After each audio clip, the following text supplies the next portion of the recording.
క్రీస్తు యేసునందు మనలను అతిగా ప్రేమించినటువంటి మన పరమ తండ్రికి మహిమయు ఘనతయు కలుగును గాక. ఆమేన్. మొట్టమొదటిగా త్రియేక దేవునికి సకల మహిమ ఘనత ప్రభావములు యుగ యుగములు కలుగును గాక. ఆమేన్. అభిషక్తులు, దైవజనులు, దేవుని యొక్క ప్రతినిధులు, రాజు పాస్టర్ గారికి, నాన్నగారికి, సంపూర్ణ కుటుంబానికి, సంఘ పెద్దలకు మీ అందరికీ కూడా హృదయపూర్వక వందనాలు తెలియజేస్తున్నాను. లేఖన భాగం చదువుకుని ప్రార్థన చేసుకుని వాక్య ధ్యానం చేసుకున్నామండి. భక్తుడైనటువంటి యోహాను గారు రాసినటువంటి ప్రకటన గ్రంథము పద్మాసు దీపంలో శ్రమానుభవంలో వచ్చినప్పుడు భక్తుడైనటువంటి యోహాను గారు పరలోక రాజ్యాన్ని ముందుగానే చూసి రాసినటువంటి ప్రకటన గ్రంథము 2వ అధ్యాయము 17వ వచనం చదువుకుందామండి. సంఘములతో ఆత్మ చెప్పుచున్న మాట చెవి గలవాడు వినుగాక. జయించు వానికి మరుగైయున్న మన్నాను భుజింపనిద్దును, మరియు అతనికి తెల్ల రాతి ఇద్దును. ఆ రాతి మీద చెక్కబడిన ఒక క్రొత్త పేరును పొందు వానికే కాని అది మరి ఎవరికి తెలియదు.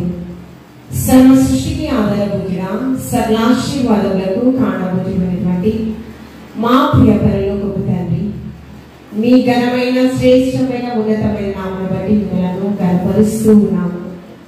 ఏ యోగ్యత లేని వారు ప్రభువా, ప్రేమని హేతువు చేత మీ ప్రియకుమారుడైన క్రీస్తు ఈ లోకంలోకి పంపించి శిలువ మరణ పునరుద్ధానం ద్వారా నామ పాపములన్నీ కూడా విమోచించి ప్రభువా, నీ ప్రియబిడలగా నీ సొంతైన జనాంగముగా ప్రభువా మమ్మల్ని ఏర్పాటు చేసుకుని నాతో మాతో సూటిగా నువ్వు మాట్లాడుచున్న దేవా, నన్ను బలపరిచి నాలో మీరు ఉండి మాట్లాడమని వాక్యానుసారమైన జీవితము ప్రతి ఒక్కరికి దయచేసి నిరాకడ కొరకు నిరాజ్య స్థాపన కొరకు ప్రయాసపడే వలసలో ఆయత్తపరచమని క్రీస్తు పరిశుద్ధ నామములో అడిగి వేడుకుని ప్రార్థించుచున్నాము తండ్రి. ఆమేన్. నా మూల వాక్యం ఏమిటంటే పరిశుద్ధాత్మ దేవుడి దినాన క్రొత్త పేరు మనకి పెట్టాలని ఆయన ఆశపడుచు ఉన్నాడు. ఆ క్రొత్త పేరు ఎవరు పొందుకుంటారు అనేది పరిశుద్ధాత్మ దేవుడు వాక్యపు లోతుల్లో నుంచి మనతో మాట్లాడుచు ఉన్నాడు. ఈ ప్రకటన గ్రంథాన్ని రాసినటువంటి యోహాను గారు కూడా ఒక క్రొత్త పేరు పరిశుద్ధాత్మ దేవుడు ఆయనకి పెట్టడం అనేది జరిగింది. యోహాను గారి యొక్క తల్లిదండ్రులు జెబెదయి, సలోమి. యాకోబు, యోహాను ఇరువురు కుమారులు. అయితే ఒక ప్రత్యేకమైన పేరు ఇచ్చారు. అంటే మార్కు సువార్త 3వ అధ్యాయము 17వ వచనంలో జెబెదయి కుమారుడగు యాకోబు, అతని సహోదరుడగు యోహాను, వీరిద్దరికి ఆయన బోయనెర్కస్ అని పేరు పెట్టడం జరిగింది. అనగా ఉరిమేడి వాడని అర్థము. దేవుని రొమ్మున ఆనుకున్నటువంటి వ్యక్తి ఎప్పటి వరకు ఉన్నాడు అంటే శిలువ శ్రమలలో భయంకరమైన నిస్సహాయ స్థితిలో యేసుక్రీస్తు ప్రభువు సర్వ మానవాళి కొరకు తనను తాను రిక్తునిగా చేసుకుని శిలువ మరణం పొందినంతగా తండ్రికి విధేయత చూపించారు. భయంకరమైన శ్రమలు అని అనుభవిస్తూ ఉన్నారు. మొదటి శిష్యుడు పేతురు కదా, కేఫా, ఈ బండ మీద నా సంఘాన్ని మొదటి రాయిగా ప్రారంభ రాయిగా నీ ఉండాలి. ఆత్మల పంటలో ప్రముఖులుగా మొదటి శిష్యుడుగా, కానీ ఆ శిష్యుడే పారిపోయాడు కదా. ఒక శిష్యుడు 30 వెండి నాణ్యాలు కమ్మిస్తారు, మరి ఎవరు అక్కడ కనిపించడం లేదు. ఈ యోహాను మాత్రమే దేవుని యొక్క రొమ్మున ఆనుకున్నాడు. ఏ సమయమందు యేసుక్రీస్తు ప్రభువు నిస్సహాయ స్థితిలో ఉన్నాడని సర్వమానవాళికి అర్థమవుతుంది, కానీ ఆయన నిస్సహాయ స్థితిలో లేడు. మరణానికి ఎదురుగా వెళుచు, ఓ మరణమా నీ ముల్లెక్కడ, ఓ మరణమా నీ విజయం ఎక్కడ అని మరణపు ముళ్ళును విరవడానికి వెళుతున్నాడని ఎవరికి తెలుసు? మరియమ్మ తల్లికి, చాలా మంది శ్రీమూర్తులకి తెలుసు, యోహాను గారికి కూడా తెలుసు. అది బాధ్యతనిచ్చాడు, తల్లి బాధ్యత. పరలోక రాజ్యాన్ని చూసేటటువంటి గొప్ప ధన్యత శిష్యులలో ఎవ్వరికి అందరికి ఇవ్వలేదు, కానీ యోహాను గారు మాత్రమే పొందుకున్నారు. ఎంత గొప్పదని తండ్రి! ఈ యోహాను గారు సామాన్యమైన మరణమే పొందారు. కాలే పెద్ద కళాయిలో అంట వేడి నూనెలో కూడా వేసినా కూడా చాలా క్షేమంగా వచ్చాడంట. ఒక దివిలో విడిచిపెట్టినా క్షేమంగా ఉన్నాడంట. 7 సంఘాలకు హెచ్చరికలు తెలియపరుస్తూ ఈ గ్రాండ్ పేరెంట్స్ ఉంటారు కదా, సామాన్యంగా శక్తికి మించిన కొలది రక్తాన్ని ధారపోసి మాకంటే మా బిడ్డలు ప్రయోజకులు అవ్వాలని వారు ఎంతో అహర్నిశలు ప్రయాసపడి బిడ్డల్ని ప్రయోజకులా చేస్తారు కదా. మరి వారి పరిశుద్ధమైన వివాహ వ్యవస్థలో జతపరచబడిన తరువాత మీరు ఫలించాలి, బిడ్డలు పరలోక సంబంధమైన ఆశీర్వాదం, గర్భఫలం యెహోవా ఇచ్చు బహుమానమే కదా. ఈ బహుమానాలు చాలా విలువైనవి. కాబట్టి ఏం పెడతారంటే, మా పేరెంట్స్ మమ్మల్ని కష్టపడి వాళ్ళు తిని తినక ఇవ్వండి, వాళ్ళు మమ్మల్ని ప్రయోజకులుగా చేశారు కాబట్టి వాళ్ళని గుర్తు పెట్టుకుంటే ఏం చేస్తారు, ఇతరుల పేర్లు పెట్టడము జరుగుతూ ఉంటుంది కదా. మా బాబు పేరు కూడా సాత్విక్ జైపాల్. సాత్విక్ అంటే మోషే, జయరత్నం మా అత్తగారి పేరు, పాల్రాజ్ గారు మా మామయ్య గారి పేరు. ఈ పేరు నేనే పెట్టాను, సాత్విక్ జైపాల్. ఎందుకంటే దేవుడిని మర్చిపోలేదు, పితరులను కూడా, తల్లిదండ్రులను సన్మానించేవాడు దీర్ఘాయుషుడు. అలాగా మన పిల్లలు ఎదిగినప్పుడు కొంతమంది అనిపిస్తూ ఉంటుంది, అమ్మా ఏంటి చాలా ఓల్డ్ మోడల్లో పెట్టాము పేరు, నాకు నచ్చట్లేదమ్మా. నా ఫ్రెండ్స్ చాలా వినడానికి మాధుర్యంగా ఉండేటటువంటి పేర్లు వాళ్ళు పెట్టారు. నాకు సుబ్బారావు సంథింగ్ పేర్లు ఉంటాయి కదా. పరిశుద్ధ గ్రంథంలోనే చూస్తే రాహేలు లేయా ఇద్దరు ఉన్నారు కదా. లేయా ఏమో జబ్బు కలది, కానీ ఆశీర్వాదం ప్రథమంగా పొందుకుంది లేయని.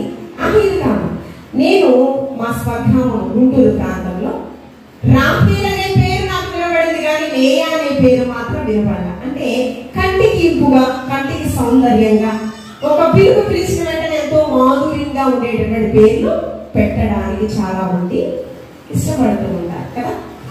ఎన్ని పేర్లు పెట్టినా కొంతమంది ఏంటంటే పేరుకు తగిన జీవితము కొంతమందిలో ఉండదు. పేరులో ఏముంది అంతే కదా, మన జీవన విధాన, జీవన శైలి, మన సాక్ష్యం మంచిగా ఉండాలని దేవాది దేవుడు ఆశీర్వదించున్నాడు. మనందరికీ కూడా ఒక ప్రత్యేకమైన పేరు ఇచ్చాడు పరిశుద్ధాత్మ దేవుడు. మనమందరం కూడా క్రీస్తు శరీరంలో పాలిభాగస్తులుగా ఉన్నాం కదా. సంఘముగా, విశ్వాసుల సమూహంగా మనం ఉన్నాం. మనందరికీ శిరస్సు ఉన్నారు ఏక దేవుడు కదా. ఆయన మనకు ఒక పేరు ఇచ్చారు. ఆ పేరు ఏమిటంటే అపోస్తలుల కార్యములు 1వ అధ్యాయము 26వ వచనంలో, ప్రారంభంలో అంతియొకయలో శిష్యులు ప్రారంభ క్రైస్తవులు అనబడి ఉన్నారు.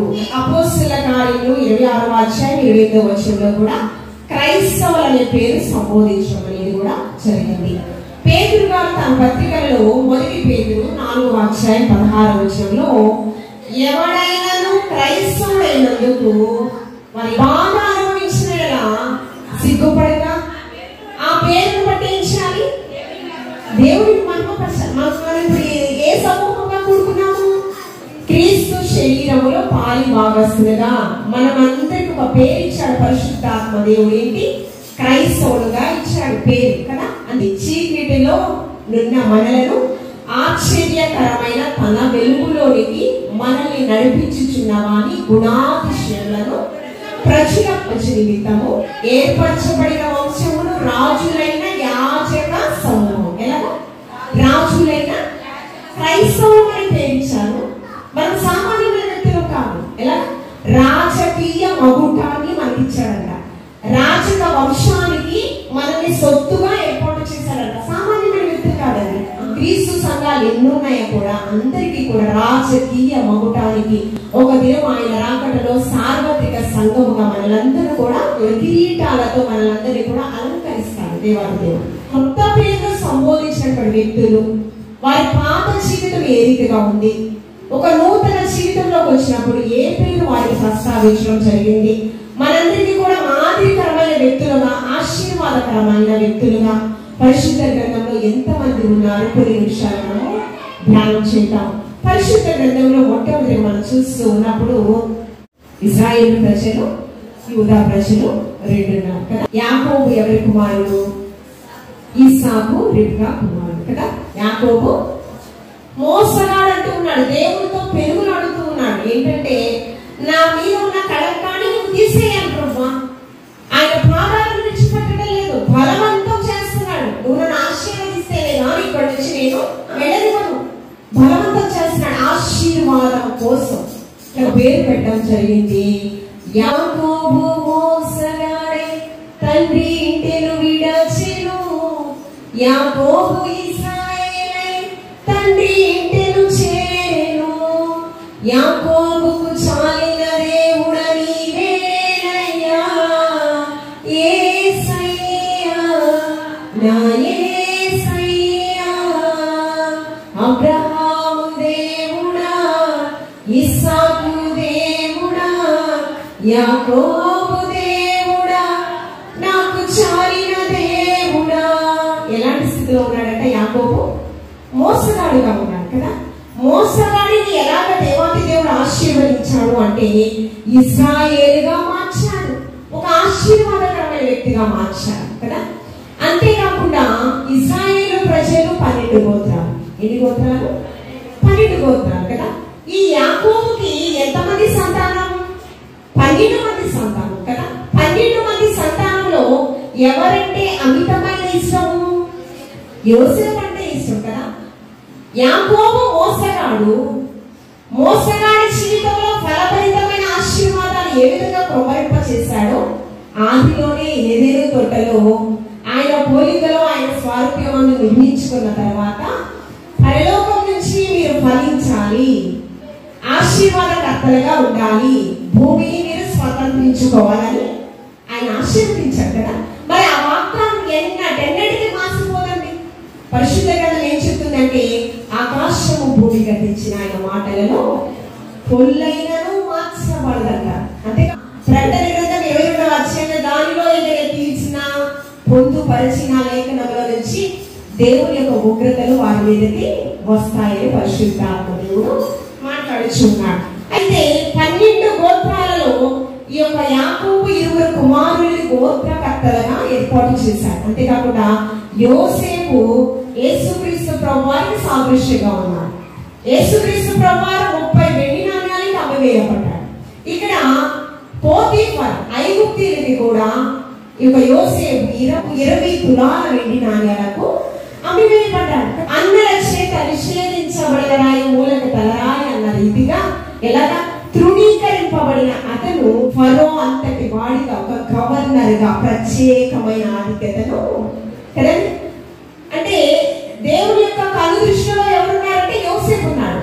కానీ తన తండ్రి జీవితం ఏ రీతిగా ఉంది? మోసగాడైన తన తండ్రి జీవితాన్ని ఎలా ఉన్నాడు? ప్రధానమంత్రిగా, రాజు అంతటి వాడిగా. అందుకని మోషేని కూడా మాట్లాడతాడు 2వ అధ్యాయంలో, ఫరోకి నువ్వు దేవుడిగా నియమించబడ్డావు మోషే. ఫరో ఎవరండి? ఐగుప్తీయుడు. 6 లక్షల కార్బలాన్ని ఊచా కోత పోసినటువంటి వ్యక్తి, సామాన్యమైన వ్యక్తి కాదండి కదా. దేవుడికి విరోధి. ఆ విరోధిని ఎలా ఉంటావు మోషే? దేవుడిగా నియమించబడతావు అన్నమాట. యాకోబు మోసగాడ అయ్యున్న తన జీవితాన్ని ఇశ్రాయేలుగా మార్చి తన సంతతి వారిలో నుంచి గోత్రకర్తలుగా ఏ విధంగా ఆశీర్వదించాడో మనకు తెలుసు. వారిలో నుంచి ఒక వ్యక్తి వచ్చాడు. ఎవరంటే సొలొమోను గారు వచ్చారు. ఈ యొక్క దావీదు దేవుని యొక్క హృదయాన్ని గెలుచుకున్నటువంటి వ్యక్తి. గొర్రెల దొడ్డిలో ఉన్న అతన్ని సింహాసనాసీనుడుగా దేవాది దేవుడు హెచ్చింపజేశాడు. 2వ రాజుగా దేవాది దేవుడు నియమించాడు కదా.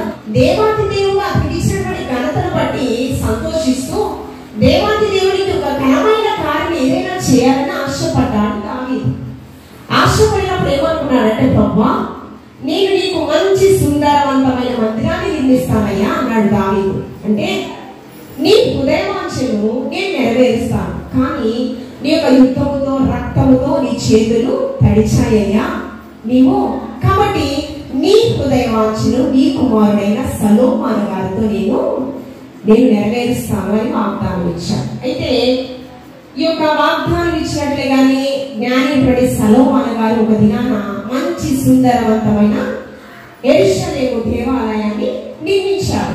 ఆ దేవాలయాన్ని నిర్మించినప్పుడంట షేబా దేశపు రాణి సహితము చూడడానికి ఒక రాణి ఈ యొక్క రాజు నిర్మించిన దేవాలయాన్ని చూడడానికి రానవసరంలా అతిశయంతో ఇంతకు మించి మందిరాన్ని నేను కూడా నిర్మిస్తాను, ఇంతకంటే మంచిగా సుందరవంతంగా నేను కూడా రూపకల్పన చేస్తాను అని ఆలోచించుకోవచ్చు కదా.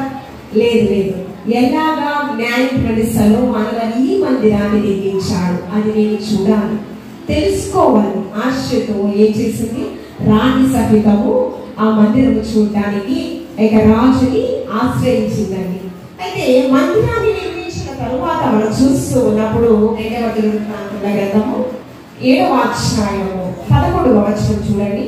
ఆ ప్రకారము సొలొమోను యెహోవా మందిరమును రాజనగరును కట్టించి యెహోవా మందిరమందును తన నగరమందును చేయుటకు తాను ఆలోచించినదంతయు ఏ లోపము లేకుండా నెరవేర్చి పని ముగించాను. కార్యసిద్ధి కలుగ చేసిన వాడు ఎవరు అంటే ఒక ఏక దేవుడు. అందుకని యెహోవా ఇల్లు కట్టించని ఎడల దాన్ని కట్టువాని ప్రయాసం వ్యర్థము. అంతే కదా. హెబ్రీయులకు రాసిన పత్రిక 3వ అధ్యాయంలో కూడా గృహములు కొంతమంది వ్యక్తుల చేతే నిర్మించబడతారు, కానీ సమస్త గృహాలు కట్టువాడు దేవుడే కదా. చూడండి, 1వ వచనంలో మనం చూస్తూ ఉన్నప్పుడు పరమ తండ్రి ఎంతో సంతోషంతో 1వ వచనం నుంచి సొలొమోను తాను చేయి ప్రార్థనను ముగించినప్పుడు అగ్ని ఆకాశం నుంచి దిగి దహన బలులను ఇతరమైన బలులను దర్శించెను. యెహోవా తేజస్సు మందిరము నుండా నిండెను.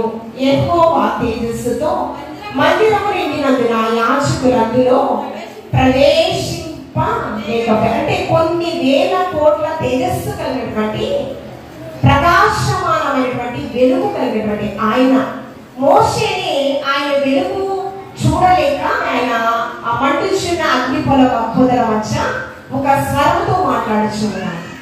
కాబట్టి ఆ స్థలం అంది ఇది పరిశుద్ధమైన స్థలము కనుక నీకు చెప్పులు తీసి ఇక్కడికి రమ్మని కూడా పరిశుద్ధాత్మ దేవుడు మాట్లాడడం అనేది కూడా జరిగింది. ప్రకాశమానమైన తేజస్సుతో ఉన్నప్పుడంట ఆ వెలుగు ఎవరు యాజకులు చూడలేకపోయారంట. ఈ యొక్క వెలుగుని చూడలేకే సౌలు పౌలుగా మార్చబడిన తర్వాత దమస్కు మార్గంలో మెల్లని స్వరాలు విన్నాడు కదా. అక్కడ కూడా అతడు గుడ్డితనం కొన్ని దినాలు ఏమని ఆయన బలపరిచింది ఎవరంటే అకులా ప్రిస్కిల్లా. తర్వాత 3వ వచనం అగ్నియు యెహోవా తేజస్సును మందిరము మీదికి దిగగా చూచి ఇశ్రాయేలు అందరూ కూడా సాష్టాంగ నమస్కారము చేసి యెహోవా దయాళుడు ఆయన కృప నిరంతరం ఉండినని చెప్పి ఆయన ఆరాధించి స్తుతించారంట. యెషయా ప్రవక్త కూడా మాట్లాడతారు ఏమిటంటే యెహోవాను నేను, ఇదే నా నామము, నాకు చెందవలసినటువంటి మహిమ ఘనత ప్రభావాలను నేను ఎవ్వరికి ఇచ్చి వాడని యెషయా ప్రవక్త చేత కూడా యెషయా గ్రంథం 42వ అధ్యాయం 8వ వచనంలో ఆ మనుష్యులందరూ కూడా ఏం చేస్తూ ఉన్నారంటే సాష్టాంగ నమస్కారం చేసి యెహోవా దయాళుడు ఆయన కృప నిరంతరం ఉండునని ఆయనను స్తుతిస్తూ ఉన్నారు. ఇంత చేసినటువంటి దేవాది దేవుడు దేవుని యొక్క మహాముగ్రత పలుమారు ఇశ్రాయేలు మీదకి వచ్చిందట. అందుకని ఆయన ఏం చెప్తూ ఉన్నాడంటే 14వ వచనంలో ఈ యొక్క ఇశ్రాయేలు అని పేరు పెట్టింది ఎవరు? పరమ తండ్రి. నువ్వు మోసగాడిగా ఉండకూడదు. మోసగాడిగా ఉంటే ఏంటి? ఆయన ఆశీర్వాదము ఆయన ఇశ్రాయేలు ప్రజల మీద స్థిరపరచబడాలి. అది స్థిరపరచబడడానికి ఆయన చెప్పిన విధానం ఏమిటంటే చూడండి 14వ వచనము, నా పేరు పెట్టబడిన నా చెల్లెలు తమను తాము తగ్గించుకుని ప్రార్థన చేసి నన్ను వెతకి తమ చెడు మార్గములను విడిచిన ఆకాశం నుంచి నేను వారి ప్రార్థనలు విని వారి పాపమును క్షమించి వారి దేశమును స్వస్థపరచుదును. ఈ స్థలమందు చే ప్రార్థనల నేను నా కను దృష్టికి నిలుచును, నా చెవులు దానిని ఆలకించును కదా. రక్షింపనేరపినట్లు యెహోవా హస్తము పులిచకాయని విననేరపెట్టినట్లు ఆయన చెవులు ప్రార్థన ఆలకించు వాడ సర్వసేవులు నీ యొద్దకు వచ్చారు కదా. నినివే పట్టణస్థుల మీద కూడా దేవుని యొక్క మహోగ్రత రావాలి మనకి దినాలి. ఇక్కడ ఇశ్రాయేలు ప్రజలు కూడా నా పేరు పెట్టబడిన నా జనాన్ని ఏం చేశారంటే పాపాలు చేశారు, దోషములు చేశారు. రక్షింపనేరని యెహోవా హస్తం కొంచెం కాలేదు, నా చెవులు మందంగా లేవు, కానీ మిమ్మల్ని రక్షించడం లేదంటే, నా ఆశీర్వాదం మీ పట్ల రావడం లేదంటే దానికి కారణం ఏంటంటే దోషములు, అపరాధములు నీకును నాకును మధ్య. అవి మీరు ఏం చేయాలంట, ఒప్పుకొని విడిచిపెట్టు వాడు ఏమవుతాడు, కనికరం పొందుతారు కదా. ఏం విడిచిపెట్టాలంట, నిడివే పట్టణస్థులు దేవుని యొక్క మహా ఉగ్రత నుంచి తప్పించబడడానికి కారణం ఏంటి, రాజుతో సహా రాజ్యంలో ఉన్నటువంటి ప్రజలందరూ కూడా ఏం చేశారు, వారిని వారు తగ్గించుకుని గోరి పంట కట్టుకుని, అంటే ఆ దీనత్వం నుంచే దేవాది దేవుడు వారిని క్షమించారా, వారి చెడు నడతలను మానుకోనగా క్షమించారట. దేని క్షమించారు, నినివే పట్టణస్థుల మీద ఉగ్రత ఎందుకు తప్పించబడింది, వారి యొక్క చెడు నడతలను మానుకోనగా దేవాది దేవుడు ఉగ్రత నుంచి వారిని తప్పించారు.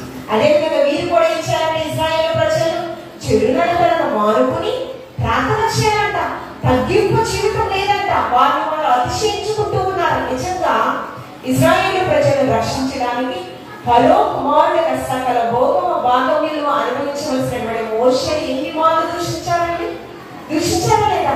అరణ్య మార్గంలో ఆకలి దప్పులతో మమ్మల్ని చంపడానికి వచ్చావా, బానిస బ్రతుకుతా చాలా క్షేమంగా ఉన్నాము, ఇక్కడికి ఏంటయ్యా ఆకలి దప్పులతో మమ్మల్ని చంపడానికి, మాకు కీరకాయలు, దోసకాయలు, ఉల్లిగడ్డలు అన్ని కూడా మాకు జ్ఞాపకం వస్తూ ఉన్నాయి అని ఎవరిని దూషిస్తూ ఉన్నారు, సేవకుడు ఎందుకంటే మోషేను దూషిస్తూ ఉన్నారు కదా. అయ్యో బానిస బ్రతుకులు బ్రతకలేక రొమ్ము కొట్టుకుంటూ విలపించినటువంటి వారి యాచనలు విన్న తర్వాత మోషేను పంపిస్తే వారు ఏం చేస్తారు, బానిస బ్రతుకులే మాకు బాగున్నాయ్యా అని చెప్పి మోషేని దూషించారు. మోషే కూడా ఒక కొత్త పేరు పెట్టారు. ఏమని పెట్టారండి, నా ఇల్లంతటిలో నమ్మకస్తుడు, భూమి అంతటిలో మిక్కిలి సాత్వికుడని. ఎక్కడండి, భూమి అన్నంతటిలో మిక్కిలి సాత్వికుడంట. ఎబ్రిల్ రాసిన పత్రికల 11వ అధ్యాయం 21, 22, 23 వచనాల్లో కూడా ఉంటుంది. ఏంటంటే, ఐగుప్తు ధనము కంటే ఫరో సింహాసనం కంటే క్రీస్తు కొరకైన నాకు నింద గొప్ప నేను, అల్పకాల భోగ భాగ్యములను అనుభవించిన కంటే క్రీస్తు కొరకు శ్రమ. ఇతనికి ఇచ్చిన పేరు ఏంటంటే, మోషేకి ఇచ్చిన పేరు సాత్వికుడు, నమ్మకస్తుడంట.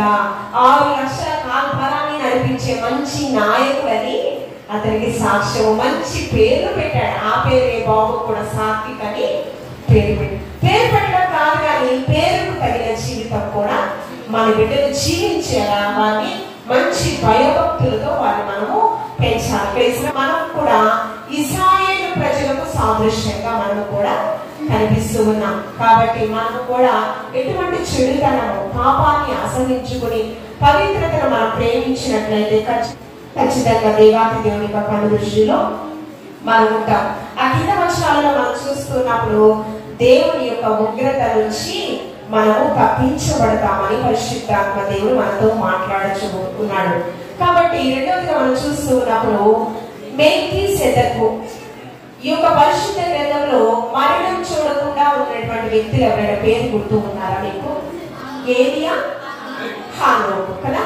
కానీ 3వ వ్యక్తి కూడా ఉన్నారండి, మెల్కీసెదెకు ప్రధాన యాజకుడు. ఏంటి, మెల్కీసెదెకు ప్రధాన యాజకుడు. ఈ ప్రధాన యాజకుడు యాజకత్వం ఎవరికి చేశారంటే లోకరక్షకుడైన యేసుక్రీస్తు ప్రభు వారికి యాజకత్వం చేశారు. చూడండి, హెబ్రీయులకు రాసిన పత్రిక 7వ అధ్యాయం 2వ వచనం చూడండి. ఎవడు కలుసుకుని అతన్ని ఆశీర్వదించెనో, ఎవరికి అబ్రహాము అన్నిటిలో 10వ వంతు ఇచ్చెనో, ఆ షాలేము రాజును మహోన్నతుడైన దేవుని యాజకుడైన మెల్కీసెదెకు, మహోన్నతుడైన దేవుని యాజకుడైన మెల్కీసెదెకు నిరంతరము కూడా యాజకుడుగా ఉన్నాడట. అతని పేరు మొదట నీతికి రాజనియు సమాధానపు రాజనియు అర్థము. అంతేకాకుండా షాలేము రాజని కూడా అర్థము. ఈ ప్రధాన యాజకుడికి కూడా మరణం లేదండి. హానోకు ఎలాగా దేవునితో కొనుకోబడ్డాడో అలాగే ఏలియా గారు కూడా సుడిగుండములతో ఆరోపణమై ఏ విధంగా మరణం చూడలేదో ఈ మెల్కీసెదెకు పరిశుద్ధ గ్రంథంలో ముగ్గురికి మరణము లేదండి. పౌలు గారు మనం చూస్తే పరిశుద్ధాత్మ దేవుడు ఒక ప్రత్యేకమైన పేరు ఇవ్వడం జరిగింది తనకి. చూడండి, అపోస్తలుల కార్యములు 14వ అధ్యాయము 12వ వచనం. 14వ అధ్యాయము 12వ వచనము. జన సమూహములు పౌలు చేసిన దాన్ని చూచి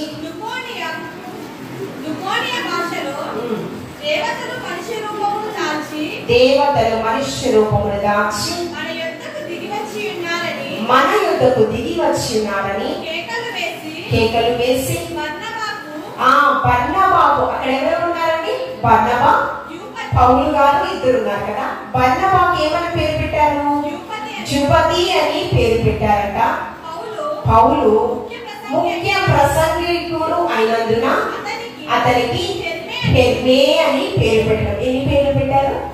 సౌలు ఎలా మార్చబడ్డాడు? పౌలుగా మార్చబడ్డాడు. ఈ యొక్క సౌలు పౌలుగా మార్చబడిన తర్వాత ఆయన ముందుగానే చెప్పాడు తన వ్యక్తిత్వం, పాత జీవితం ఎలా ఉందో. దేవుని యొక్క స్వరము దమస్కు మార్గంలో విన్న తర్వాత ఏ విధంగా తనే చెప్పాడు. పూర్వము దూషకుడను, హింసకుడను, హానికరుడను, నరహత్య చేయడానికి కూడా, దేవుని యొక్క పరిచర్యను పాడు చేయడానికి కూడా ఏమాత్రము నేను వెనుకాడలేదు. మొదటి కొరింథీయులకు రాసిన పత్రిక 15వ అధ్యాయంలో ఉంటుంది కదా.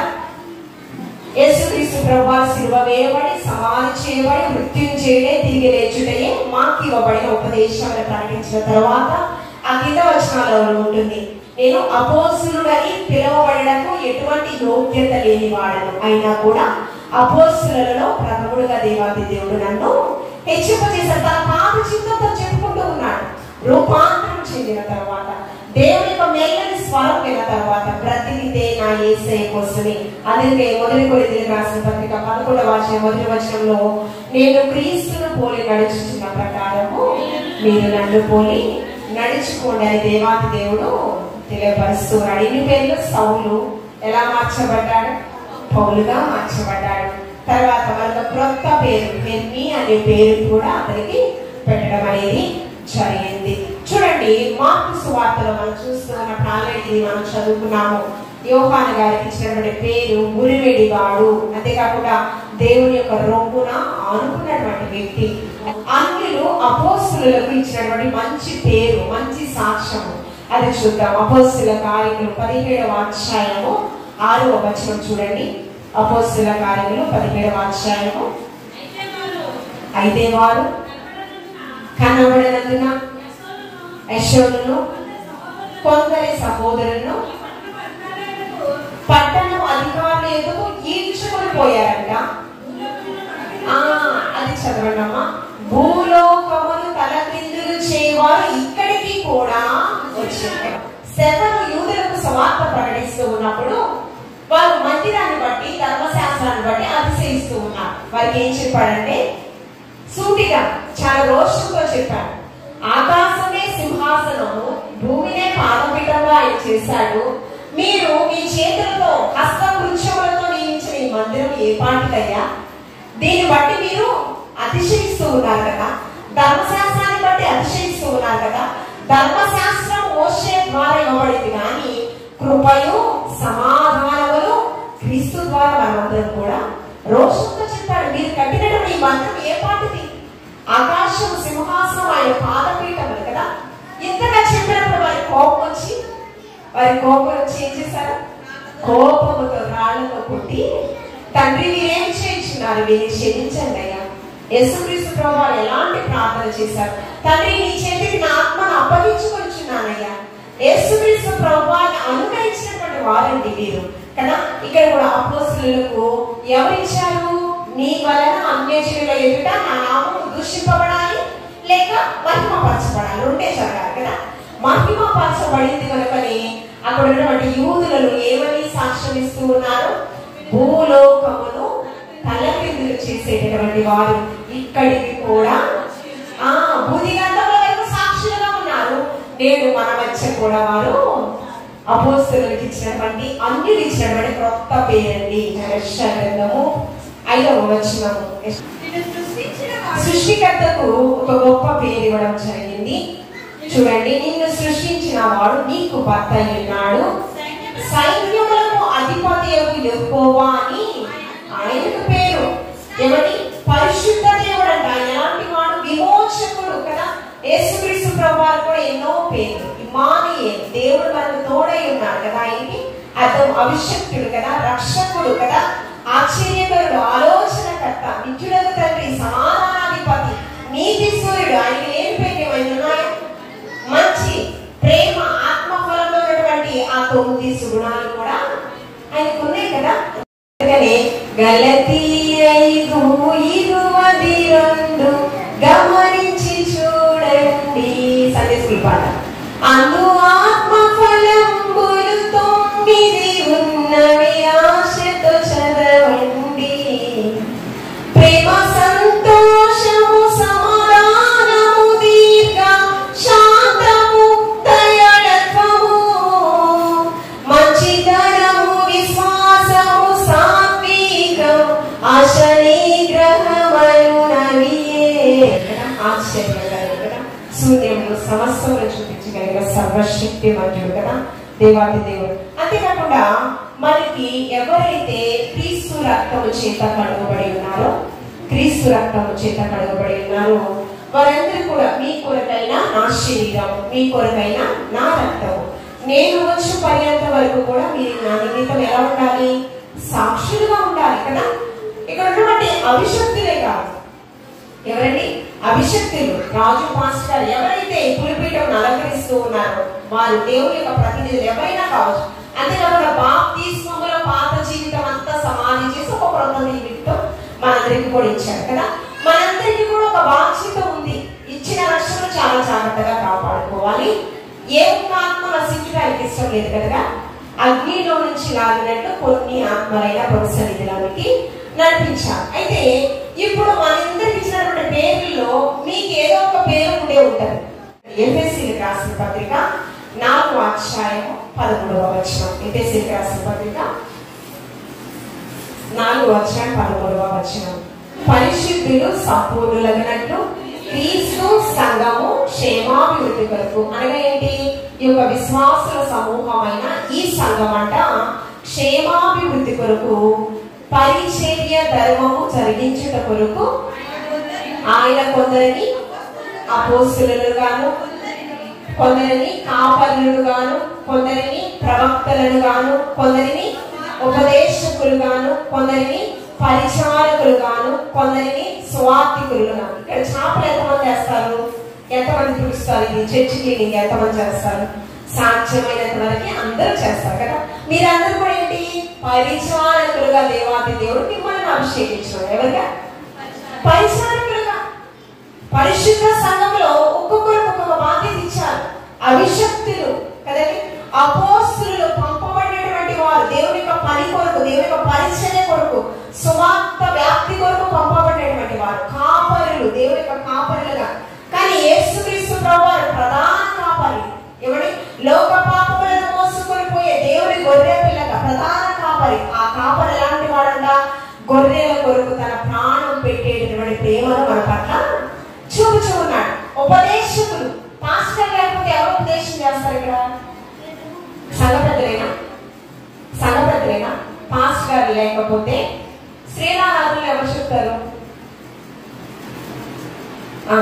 సరే, మామూలుగా అయితే కామన్ గా పాస్టర్ గారు అభిషక్తులు లేకపోతే మామూలుగా సంఘాల్లో కావచ్చు, ఎక్కడైనా దేవుని యొక్క మందిరాలు ఉంటే అక్కడ ఏం జరుగుతుందంటే, ఒకవేళ అనుకోని రీతిగా పాస్టర్ గారు ఆ సమయంలో లేనప్పుడు ఏం చెప్తారంటే, ఎవరైతే క్రీస్తు రక్తము చేత కడుగుబడి ఉన్నారు వారందరికీ బాధ్యతుంది. అమ్మా, నువ్వు దేవుడు వాక్యం చెప్పగలవా? చెప్తావా? ప్రార్థనాపూర్వకంగా సిద్ధపడిరా.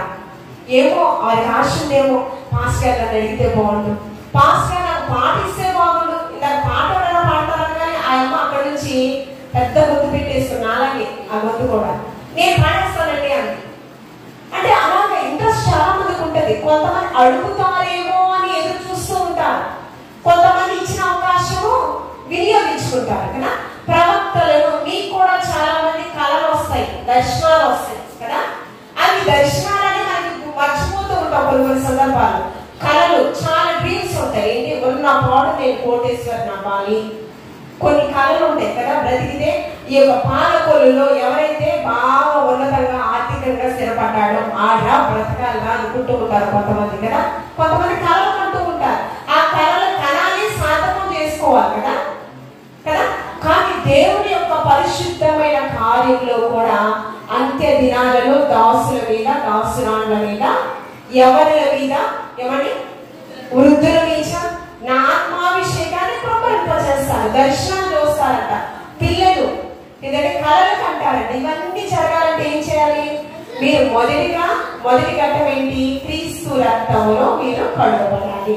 కడుగబడిన ప్రతి ఒక్కరికి, యవ్వనులకి దేవుడికి అభిషేకాన్ని ఇస్తానని వాగ్దానం ఇచ్చారు. అభిషేకం మీరు పొందుకోపోతే మీరు ఏం చెప్తున్నారు? ఎవరి కనుదృష్టిలో ఉన్నట్లు? దేవుడి యొక్క కనుదృష్టిలో లేకపోతే సింపుల్ అపవాది కనుదృష్టిలో. అందుకని ఇర్మియా ప్రవక్తతో 9వ అధ్యాయం 7వ వచనంలో రోదనయము చేయు అంగలార్పు విద్యను ఇర్మియా ప్రవక్తకు నేర్పించిందట. ఎందుకు? వీధులలో చంటి బిడ్డలు లేకుండా చేయుట, రాజమార్గంలో యవనులు లేకుండా చేయుట. అదేనమ్మా అపవాది యొక్క సిస్టర్ గారు, అదే కదా వాక్యం. పసిపిల్లలు లేకుండా చేయటయు, రాజమార్గంలో యవనులు లేకుండా. మీరు దేవుని పనిలో లేకపోతే ఎవరి మన దృష్టిలో ఉంటారు? అప్పుడు ఏమవుతారు మీరు? ఎవరి మరణ దేవత పొంచి ఉంటుందంట మిమ్మల్ని. ఎందుకు? దేవుని సన్నిధి నుంచి తప్పించడానికి, దేవుని ఆశీర్వాదాలు మీ నుంచి దూరపరచడానికి, ఏమంటే నరకానికి దగ్గరగా మిమ్మల్ని చేయడానికి. అందుకనే కదా ధనవంతుని అడిగాడు కదా, అయ్యా ధర్మశాస్త్రాన్ని అనుసరించి జీవిస్తున్నావా? జీవిస్తున్నాను. తల్లిదండ్రులు సన్మానిస్తున్నావా? సన్మానిస్తున్నాను ప్రభు. నీకు ఒకటి కొదువుగా ఏమయ్యా ఏముంది? భిక్షాటన చేసేటటువంటి కుష్టి వ్యాధిగ్రస్తుడైనటువంటి లాజరేమో ఎక్కడున్నాడు? బీదవాడైనటువంటి లాజరు, అందరి చేత అసహింపబడ్డ లాజరు ఎక్కడున్నాడు? అబ్రహాము రోమున కదా. బీదవాడేమో ధనవంతుడుగా అబ్రహాము రోమున అనుకున్నాడు. ధనవంతుడేమో ఎక్కడున్నాడు? బీదవాడిగా అగ్నిగుండంలో నరకయాతన అనుభవిస్తూ. ఇక్కడ ఏముంటది? అగ్ని ఆరదు. అయ్యా కొన్ని చుక్కల నీటిని నీ కుమారుడైన లాజరుతో ఇప్పించయ్యా. అయ్యా నాకు కొద్దిగా సమయం అయ్యా, నా ఇంటిని నేను చక్కబెట్టుకుంటానయ్యా కదా. మీరేం చేయాలంటే మీరు నిజంగా ఆ పరలోక రాజ్య పౌరులు, సామాన్యమైన వ్యక్తులు కాదండి. రోదే అనే చిన్న బిడ్డ దేవుని యొక్క అభిషేకాన్ని పొందుకుంది బాల్య వయసులోని. పేతురు చెరసాల్లో ఉంటే అంటే సంఘమంతా అత్యాశక్తితో ప్రార్థన చేస్తున్నట. ఎవరు? సంఘమంతా కూడా అత్యాశక్తితో ప్రార్థన చేస్తున్నారు. అక్కడ కొంతమంది శిష్యులు కూడా ఉన్నారు. ఎవరు కూడా పేతురు స్వరాన్ని వినలేదు. ఎవరి స్వరాన్ని?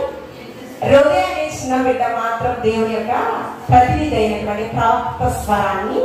మీరు కూడా దేవుని యొక్క అభిషేకం మీరు పొందుకుంటే దేవుని యొక్క స్వరాన్ని మీరు వినగలరు. మీ కుటుంబంలో అపవాది ఎవరిని మృక్కుదుమాని గర్జించు సింహం వల్లే పొంచి ఉంటుంది కదా. ఆ యొక్క అపవాది ఆలోచనలు ఏంటో ముందుగానే దేవాది దేవుడు మీకు బయలుపరుస్తాడు. కాబట్టి మీరు ఏం చేయాలంటే మీరు సమయం ఉన్నప్పుడే ఈ జ్ఞానాన్ని మీరు సద్వినియోగపరచుకోవాలి. అంతే కదా. అజ్ఞానంలో వలే కాకుండా జ్ఞానము కలిగి మీ సమయాన్ని మీరు సద్వినియోగపరచుకోవాలి. ఈ లోక సంబంధమైన జ్ఞానం దేవుని దృష్టికి వెరితనంగా ఉంది. పరలోక సంబంధమైన జ్ఞానం ఎలా ఉంటుందంటే నేరుగా పరమను చేస్తుంది. అంతేకాకుండా ఏమని ఈ లోకంలో బ్రతికినంత కాలం నిన్ను అపవాది చొరలో పడకుండా సర్వాంగ కవచమైనటువంటి వాక్యము నీ హృదయంలో నువ్వు స్థిరపరచుకుంటే ఖచ్చితంగా నువ్వు అపవాదిని ఎదిరిస్తావు కదా. కాబట్టి మనం ఎలా జీవించాలి? దేవుని యొక్క స్వరాన్ని వినే వారిగా మనం ఈ లోకంలో బ్రతకాలి. చదివినటువంటి వాక్య భాగంలో మనం చూస్తూ ఉన్నప్పుడు చూడండి ఎఫెసీయులకు రాసిన పత్రిక 4:13 ఏంటి? ఒక్కొక్కరికి ఒక్కొక్క బాధ్యత ఇవ్వడం అనేది జరిగింది. ఎవరైతే బాప్తిస్మం తీసుకున్నారో వీరందరూ కూడా దేవుని పరిచర్యలో పాలిభాగస్తులుగా ఉండాలి. వాక్యోపదేశం చేసినటువంటి అభిషక్తుడికి ఎంత ప్రతిఫలం ఉందో ఈ పరిశుద్ధ ఆలయాన్ని శుభ్రపరుస్తున్న పరిచారకులు కూడా అంతే ప్రతిఫలము ఉంది. కొలమానములేమి లేవండి. పరలోక రాజ్యంలో ఎవరు గొప్పవారని ఎవరు అడుగుతున్నారంటే యూదా మత పెద్దలు అడుగుతున్నారు. ఎవరు? యూదా మత పెద్దలు, శాస్త్రులు, పరిసయ్యులు, సద్దుకాయులు యేసుక్రీస్తు ప్రభువారి మీద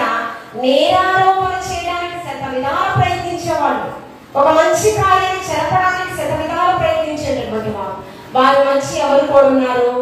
శిష్యులు కూడా. ఈ పసిపిల్లల వల్లే తనను తాను ఎవరు తగ్గించుకుంటారో పరలోకంలో వాడే ఎలాగా మనం తగ్గించుకొని ఏమండి దేవుని యొక్క మాటలు నేర్చుకోవాలని ఆసక్తితో అనుకుంటే ఖచ్చితంగా నీవే పరలోక రాజ్యంలో గొప్పవాడు. కాబట్టి అలాగా దేవుని యొక్క అభిషేకాన్ని పొందుకునే వరుసలో దేవాది దేవుడు ప్రతి ఒక్కరికి ఒక్కొక్క తలాంతి ఇస్తాడు. ప్రార్థనా పరులుగా పాటలు పాడే తలాంతులు ప్రతి ఒక్కరికి ఇస్తాడు. కాబట్టి ఇవన్నీ నాకు కావాలి ప్రభువా, నా సంఘ శ్రేయస్సు కొరకు, నీవు ఇచ్చినటువంటి ఈ సంఘం యొక్క శ్రేయస్సు కొరకు నాకు తలాంతులన్నీ కావాలి ప్రభువా. ఏమండి నా కుటుంబానికి, సంఘానికి, సమాజానికి ఒక ఆశీర్వాదకరమైన కుమార్తెగా కుమారుడుగా నేను ఉండాలి ప్రభువా అని కోరుకున్నప్పుడు దేవాది దేవుడు ఖచ్చితంగా మన హృదయం అంచిన దేవాది దేవుడు నెరవేరుస్తాడు. మంచి పేరు గురించి మనం చూస్తే చూడండి, పరమగీతములు షూలమితి సంఘానికి సాదృశ్యంగా ఉంది కదా. పరమగీతములు 1వ అధ్యాయం 3వ వచనం, నీవు పూసికలు పరిమళ తైలము సువాసన గలగా పోయబడిన పరిమళ తైలముతో సమానముగా మనం ఉన్నామండి. ఎలా సహోదరుల ఐక్యత కలిగి నివసించుట ఎంత మేలు. తర్వాత అహరోను మంచు వలెను పోయబడిన పరిమళ తైలము వలె కూడా అక్కడ సంబోధించడం జరిగింది కదా. అలాగే మనము కూడా పరిమళ తైలముతో సమానంగా దేవాది దేవుడు నిన్ను ఏర్పాటు చేస్తానని వాగ్దానం ఇచ్చాడు. చూస్తే పరమగీతములు 8వ అధ్యాయం 6వ వచనమా, నీ హృదయము మీద నన్ను నామాక్షరముగా ఉంచుము, నీ భుజములకు నామాక్షరముగా నన్ను ఉంచుము. ఏంటి? నీ హృదయం మీద. ఏమి నామాక్షరముగా? మన హృదయంలో యేసుక్రీస్తు ప్రభువాన్ని ధరించుకోవాలి కదా. యేసుక్రీస్తు ప్రభువారు ఈ సుందరవంతమైన ఆలయంలో ఉండాలనుకుంటున్నాడా? ఎక్కడ ఉండాలనుకుంటున్నాడు? నీ హృదయం అనే దేవాలయంలో కదా. ఈ హృదయం అనే దేవాలయంలో దేవాది దేవుడు ఈ హృదయంలో నివసించాలంటే ఏముండకూడదు? మనలో దుర్నీతి ఉండకూడదు. ఏమంటే అజితేంద్రియంతో మన జీవితాలు ఉండకూడదు. పాపముతో, మలినముతో, హృదయ కాఠిన్యముతో ఉండకూడదు. అందుకని ఈ శాస్త్రులు పరిచయంతో పలుమార్లు కూడా ఆయన ప్రస్తావించారు. సున్నము కొట్టిన సమాధుల వలె, పై భక్తి పనుల వలె కనిపిస్తూ ఉన్నారు, కానీ దేవుని యొక్క శక్తిని మీరు ఆశ్రయించలేకపోతూ ఉన్నారు. అజితేంద్రియంతో మీ జీవితము ఉంటుంది, కానీ మన హృదయంలో దేవుణ్ణి ధరించుకోవాలట, కలిగి మనం ఈ లోకంలో జీవించాలట. అందుకని మరియమ్మ ఆ రీతిగానే బ్రతికిందాము. ఆమె హృదయంలోకి ఆహ్వానించింది.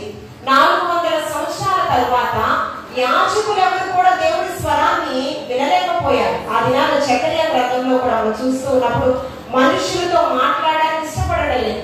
అక్కడ దాకా ఎందుకు? మొదటి సమూయేలు గ్రంథంలో మనం చూస్తూ ఉన్నప్పుడు ఆ 2వ అధ్యాయం 3వ అధ్యాయం 1 వచనాల్లో ఉంటుందంట, ముమ్మారు దేవుని యొక్క స్వరాన్ని ఎవరు ప్రవక్తలే వినలేని రోజుల్లో అంట. ఎవరు వినలేదు? పరమ తండ్రి ప్రవక్తలతో దేవుని స్వరంతో మాట్లాడలేదంట. ఆ సమయంలో ఎవరితో మాట్లాడుతున్నాడు? బాలుడైన సమూయేలుతో ఎవరితో మాట్లాడాడు? ముమ్మారు మాట్లాడాడు. అందుకని ఈ పసిపిల్ల వలె ఎవరైతే తనను తాను తగ్గించుకుంటాడో వారు పరలోక రాజ్యంలో, ఇలాంటి వారిదే పరలోక రాజ్యం. వీరి నాటకంలో పరచబడిన దేవాది దేవుడు సూటిగా చెప్తూ ఉన్నాడు.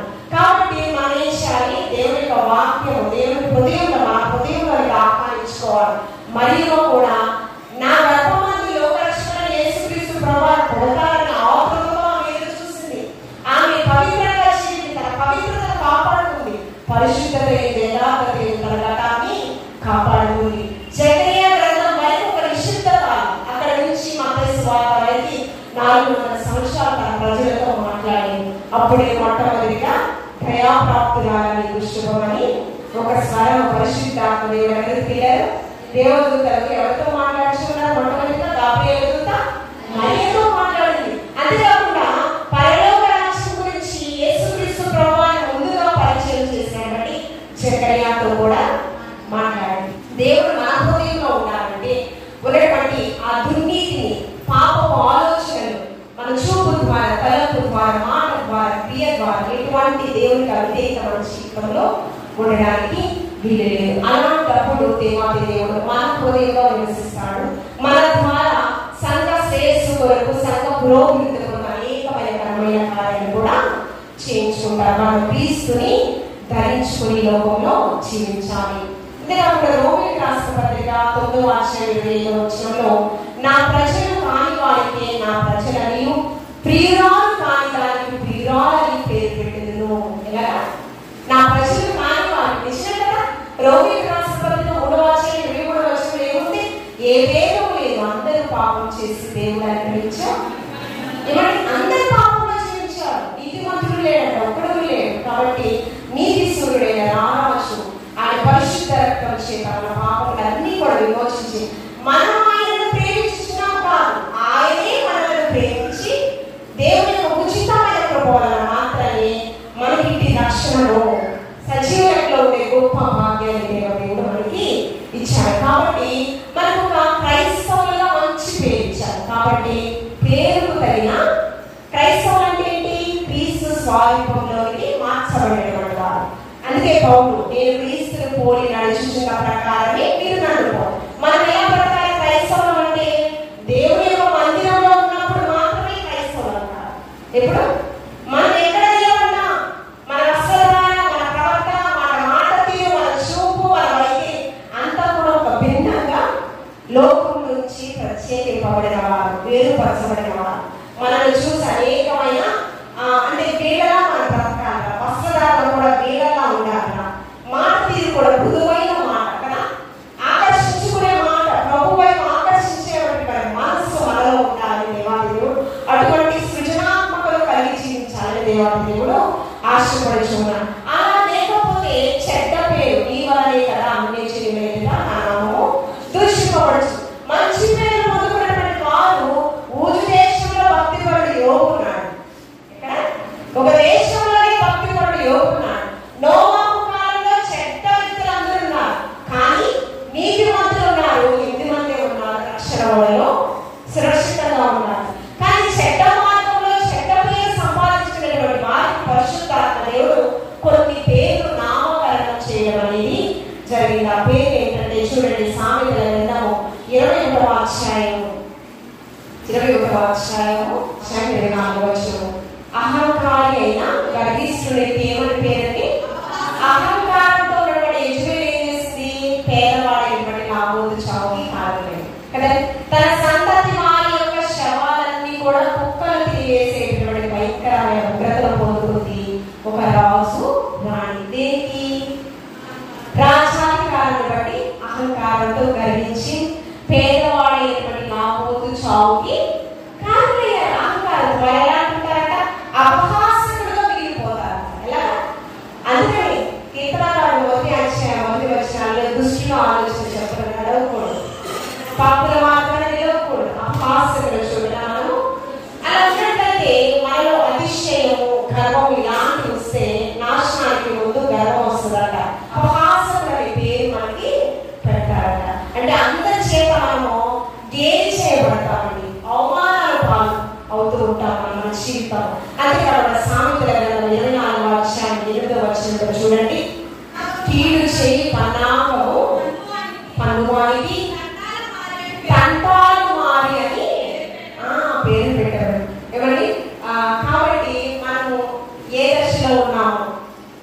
మంచి ప్రవర్తన, సత్ప్రవర్తన కలిగినటువంటి రూట్ ఏమైంది?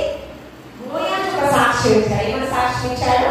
మునుపటి సత్ప్రవర్తన కంటే వెనుపటి సత్ప్రవర్తన చాలా బాగుగా ఉన్నామా? ఒక మంచి సాక్ష్యం ఇచ్చాడు కదా. ఆ సాక్ష్యంతో ఆమె జీవన శైలిని చూసి ఆమె వివాహం కూడా చేసుకోవాలనుకున్నాడు. బోయాజు వంశంలోని రాహాబు వేశ్య ఎలాంటి వ్యక్తి?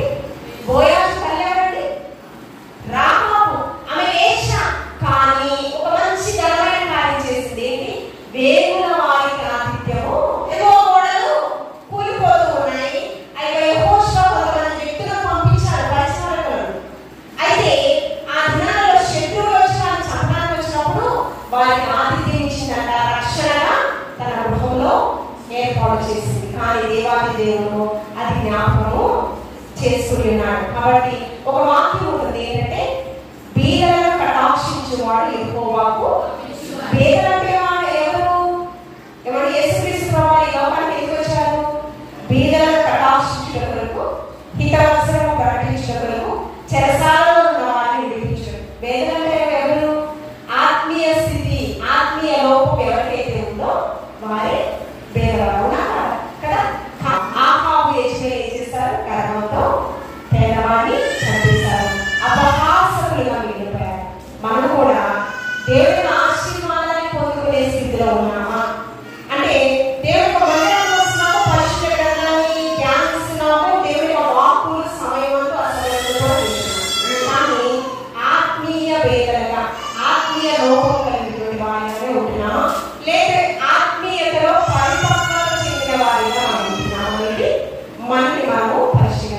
చేసుకోవాలి. కాబట్టి బడా నమ్మకమైన మంచి కుమార మంచి కుమార్తె అంటే మన రక్షణ చాలా జాగ్రత్తగా కాపాడుకోవాలి.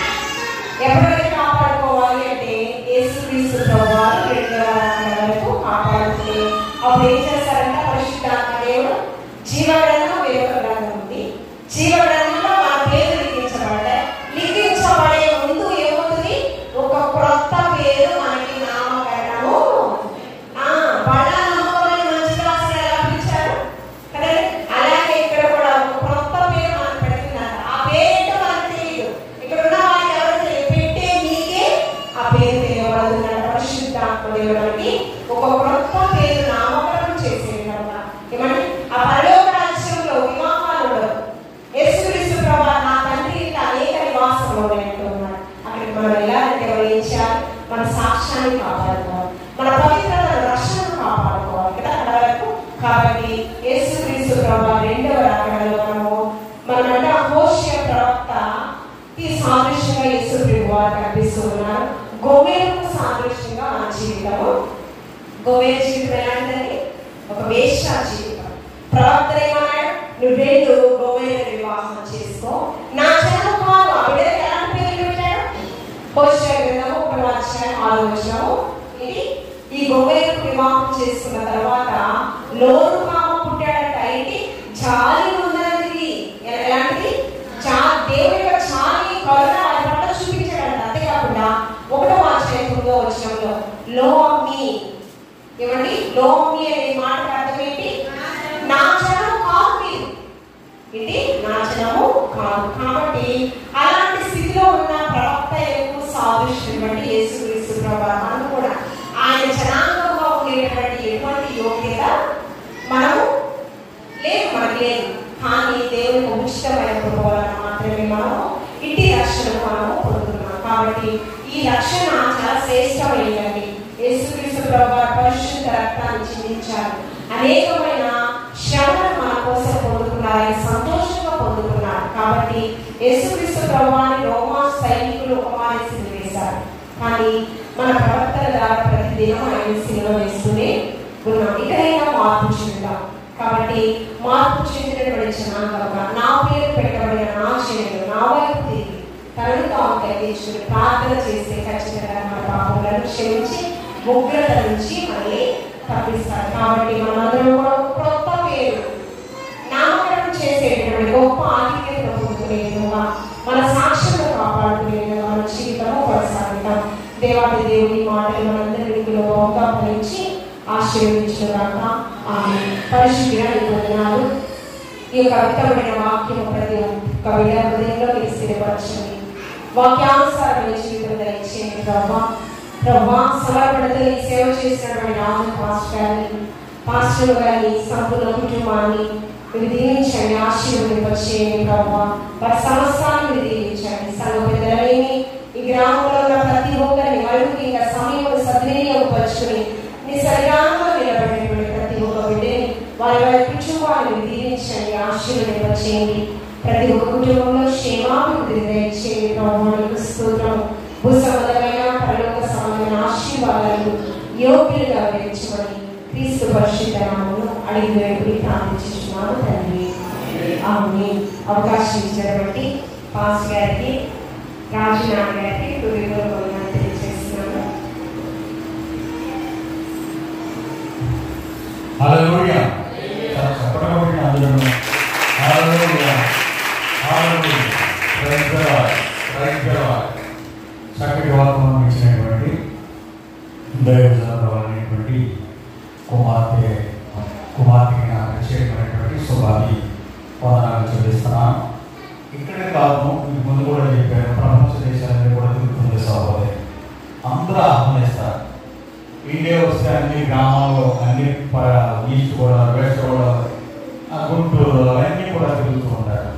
కాబట్టి నిజమే స్త్రీలు కూడా ఈ రోజుల్లో చక్కటి శుభార్త చేస్తున్నారు. మీరు ఇంకొక మాట చెప్తున్నాను. మా కోడలు 3 రోజులు సభలకి వెళ్ళి వచ్చింది. మీది రాత్రే వచ్చింది. అక్కడ కూడా వార్త పరిచయకి వెళ్ళింది. అలా మీరు అందరూ తయారవ్వాలి. నిన్న మొన్న 23వ తారీఖు నుంచి ఎందుకు పెట్టారు తెలుసా? మీరు కూడా పైకి రావాలి, వాక్యం చెప్పాలి, ఆరాధన చేయాలి, పాటలు పాడాలి, ఒక కొత్త జీవితం. సార్ ఇవాళ వాక్యం ఏంటంటే కొత్త పేరు, కొత్త జీవితం, కొత్త తన నోట నుండి ప్రతిదీ కూడా కొత్తదే రావాలి, దేవునికి ఇష్టమైనదే రావాలి. ఇప్పుడు సహోదరి జ్ఞాపకం చేశారు, యాకోబు ఎటువంటి పేరు ఉంది? మోసగాడు. దేవుడు ఏం చేశాడు? ఒక ఇశ్రాయేల్ దేశానికి ఓ పేరు ఆయన పెట్టేశాడు. అదే పేరు ఇశ్రాయేల్ దేశం అంటే ప్రపంచ దేశం, చిన్న దేశమైనా ప్రపంచ దేశాలు భయపడుతున్నాయి. ఇశ్రాయేల్ అంటే భయం, అంత పేరు చేశాడు. అలాగే మనము మార్చబడాలంటే మనం బాప్తిసం పొందాలి. బాప్తిసం పొందామంటే సహవాసం ఉండాలి. సహవాసం ఎటువంటి సహవాసం ఉండాలంట? క్రీస్తు కలిగినటువంటి మంచి సహవాసం కలిగి ఉండాలి. అదే కాకుండా రొట్టె విషయంలో, ప్రార్థన చేయడంలో, సహవాసం అందులో ఎడతెగక మీరు ఉన్నప్పుడే మీ కొత్త జీవితాలు కనబడుతూ ఉంటాయి. ఆమె హల్లెలూయా. దేవుడు దీవించుగాక.